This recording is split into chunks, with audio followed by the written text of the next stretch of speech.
à tous, ici Nathalie Leroux pour Entrepreneurs sur les projecteurs avec Action Coach Performance, comme vous le savez. Alors, je suis très heureuse aujourd'hui de recevoir dans l'équipe des Entrepreneurs sur les projecteurs Éric Simard. Vous le connaissez probablement ou peut-être pas. Docteur en biologie, chercheur, auteur, chroniqueur et entrepreneur pour vivre en santé et surtout vieillir en santé.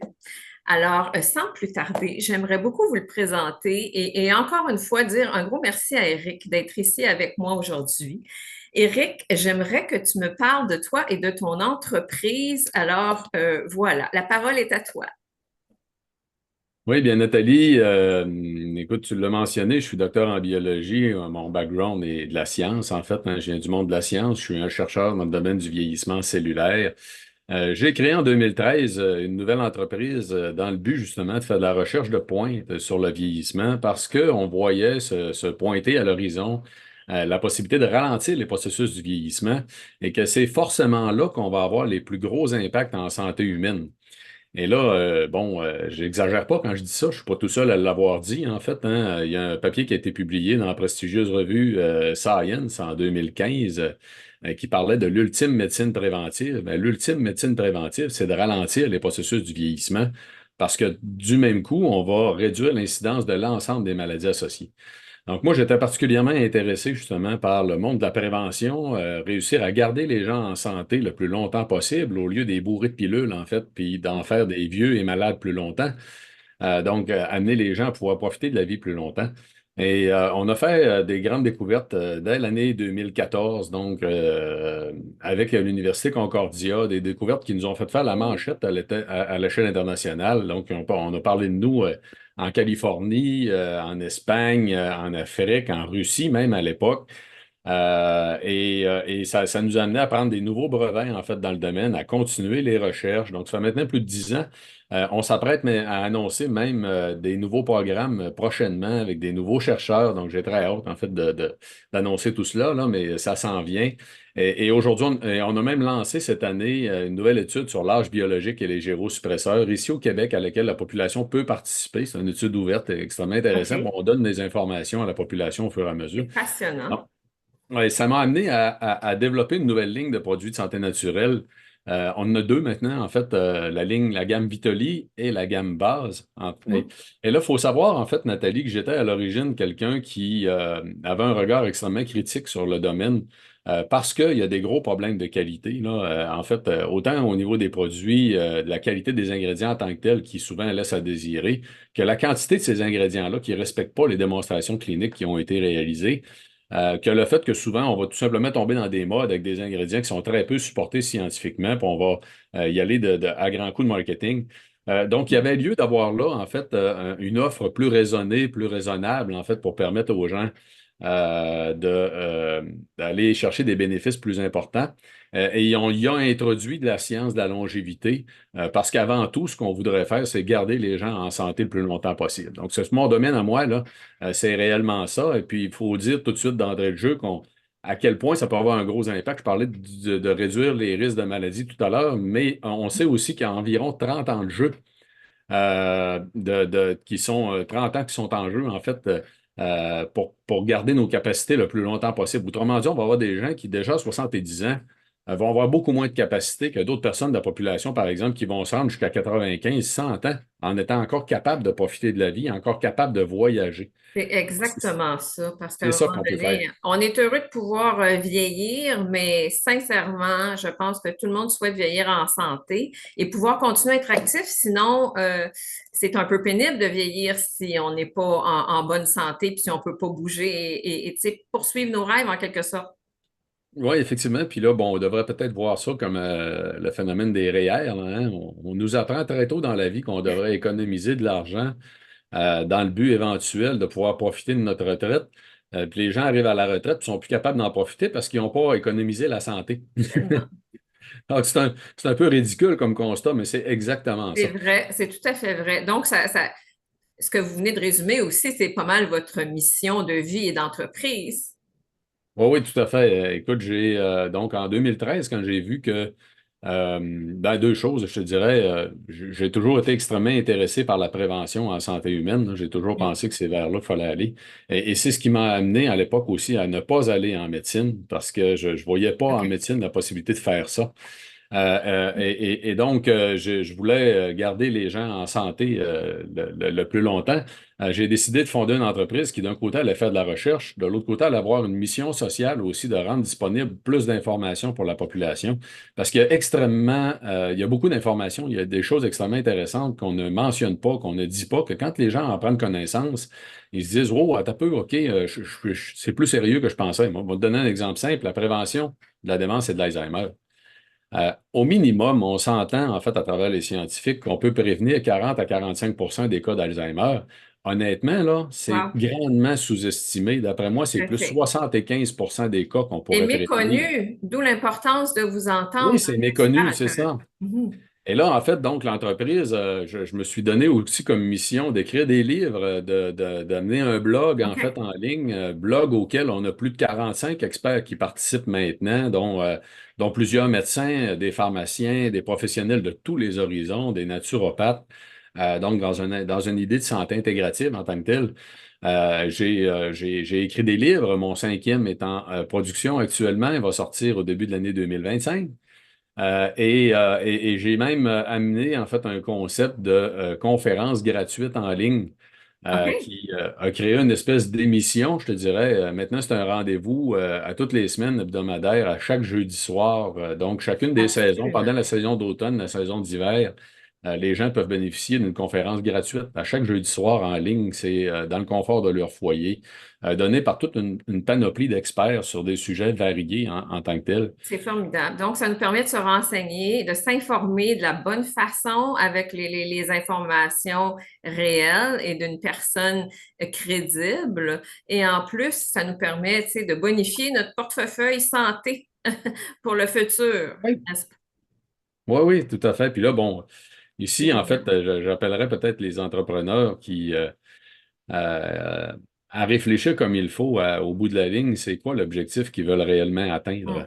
Voilà. Parce que très tôt dans ma carrière, je me disais que j'étais forcément un développeur, j'aimais élaborer des projets. Bon, j'ai été à l'origine de plusieurs grands projets de recherche qui ont généré des millions d'investissements en recherche et développement.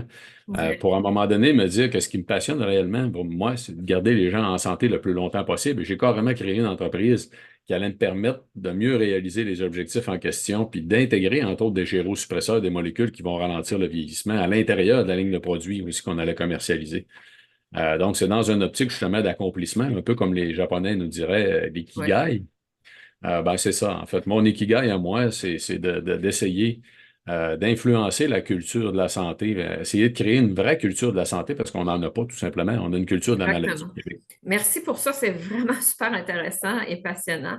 Et je suis certaine que plusieurs entrepreneurs sont inspirés parce que la mission d'entreprise, je pense que ça représente tout, ça nous motive, mais surtout, ça nous permet de prendre la bonne direction. Puis clairement, je pense qu'on pourrait beaucoup apprendre à connaître de ce que vous avez accompli jusqu'à maintenant. Euh, Votre grande motivation dans la vie, je pense qu'on l'a entendu, mais juste pour clarifier ou mettre encore plus le point dessus. Ah, Depuis toujours, j'imagine. écoute, mon père était malade, j'étais relativement jeune en fait, et j'ai compris à l'époque qu'on va un jour manquer de temps, que ce soit pour nous ou pour des gens qui nous sont chers. Et Hum. souvent, on s'en rend compte trop tard. Et donc, je me suis dit que c'est vraiment là qu'il fallait mettre des efforts. La vie vaut très cher et il faut en prendre soin pour pouvoir en profiter. C'est ça ma motivation profonde. C'est aussi simple que ça. Tout à fait. Et ça peut être la motivation de plusieurs personnes. Merci beaucoup. Dites-moi, question business, si on revient à nos entrepreneurs qui nous écoutent également. Pour vous, ça serait quoi les saines habitudes à avoir ou à adopter au niveau des affaires en 2024, selon vous, avec tout ce qui se passe au niveau international, économique, climatique, etc.? Ah, fait écoute, tant qu'à moi, ça change pas, hein. Honnêtement, si on a une réalité d'aujourd'hui qu'on peut pas dire qui est nécessairement Tu sais, quand les gens disent que c'est plus stressant que c'était auparavant, bon, je comprends, là, c'est comme la rapidité à laquelle on a accès à l'information, la rapidité à Mm, laquelle on a la capacité de faire évoluer les choses, mais est-ce que c'était moins stressant en 1930, quand on venait de sortir d'une guerre, puis que, bon, tu sais, tu comprends ce que je veux dire? D'après moi, toutes les époques ont leur stress à eux autres, là. tout à fait. Euh, Moi, aujourd'hui, je dirais que dans l'ensemble de tout ce qu'on a accès comme information, un des défis et des dangers, je crois, en fait, là, c'est d'essayer d'être trop préparé. Puis ça a de la niaiseux, ce que je veux dire là, parce qu'il y a du monde qui vont dire, ouais, mais qu'est-ce qu'il dit là? Tu sais, tout le monde va vous dire, Mm, tout le monde va vous dire, en fait, d'avoir un très bon plan d'affaires, de connaître votre marché en détail, de blablabla. Bla, bla, bla, bla. Ben, avant tout, si ce que vous allez faire est de l'innovation, il faut croire en l'innovation, puis il faut avancer. Il faut faire un pas, en fait. Et c'est toujours ça, parce que sinon, euh, il y a plein de gens qui, trop préparés, vont rien faire. Un. mm. Ou encore, à trop se préparer, ils vont se faire peur, en fait, puis ils ne voudront pas essayer de déplacer la montagne en question, parce que souvent, comme entrepreneur, ce qu'on va faire, c'est qu'on va déplacer une montagne. Moi, je dis qu'on saute en parachute, puis on le tricote en descendant, en fait. Hein. On ne saute pas de parachute, puis on le tricote en descendant. Et honnêtement, moi, ce que j'ai fait, c'est réellement ça.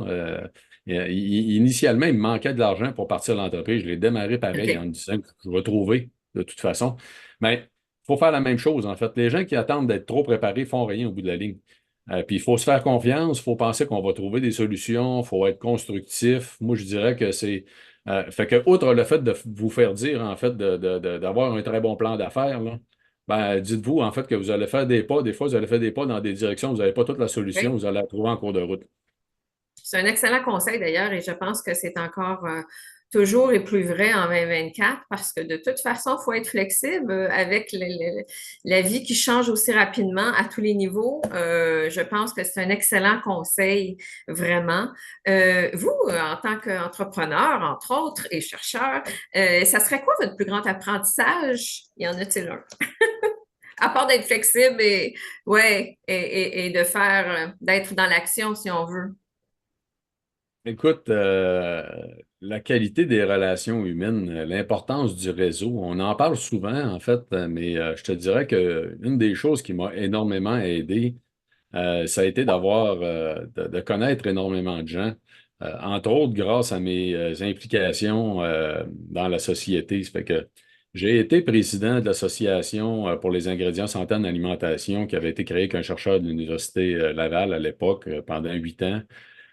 J'ai siégé sur une association même de protection des infections nosocomiales. J'ai été le président du comité consultatif du Conseil national de recherche, le Bureau du Québec, pendant plus de 10 ans.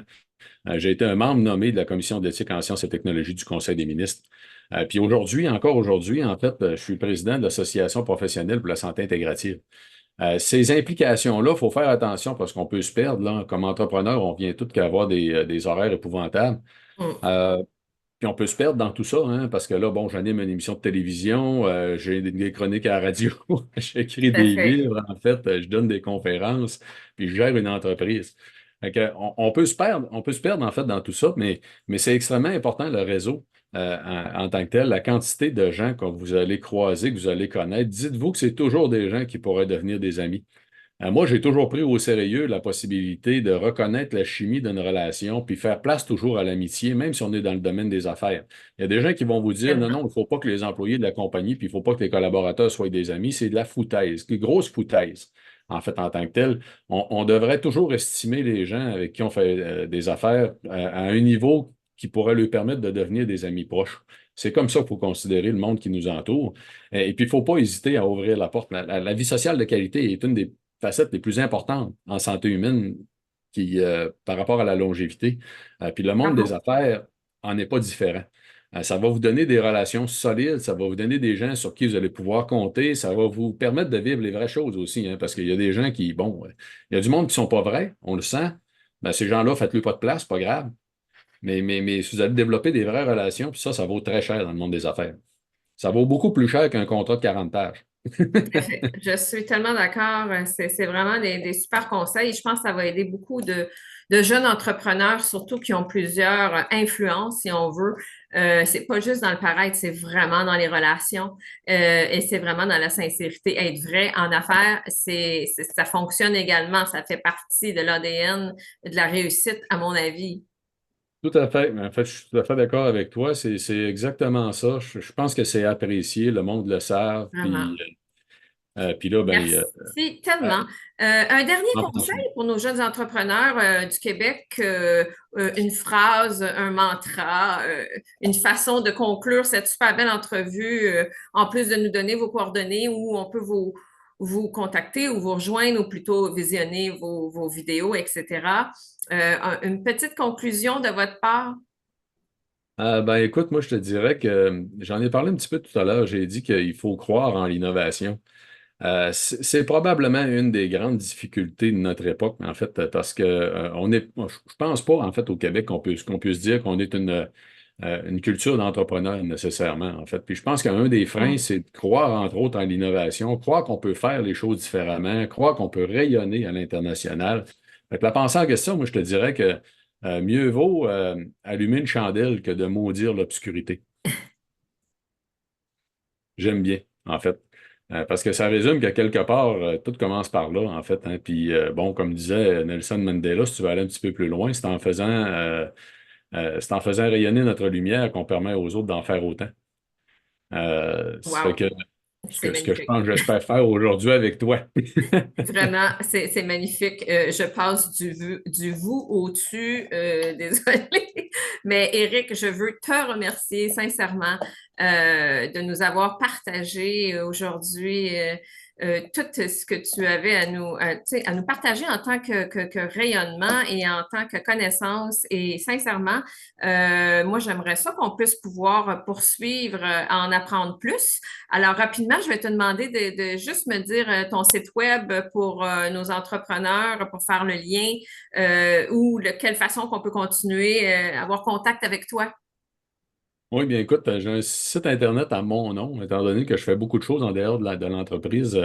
J'ai un site Internet qui s'appelle ecimar.com, en fait, que vous OK, pouvez rejoindre facilement là. Vous pouvez m'écrire par là, c'est extrêmement facile. Vous allez voir, il y a beaucoup de choses à l'intérieur. Et le parfait. site Internet de l'entreprise, ben, c'est vitoli.ca, vitoli.ca.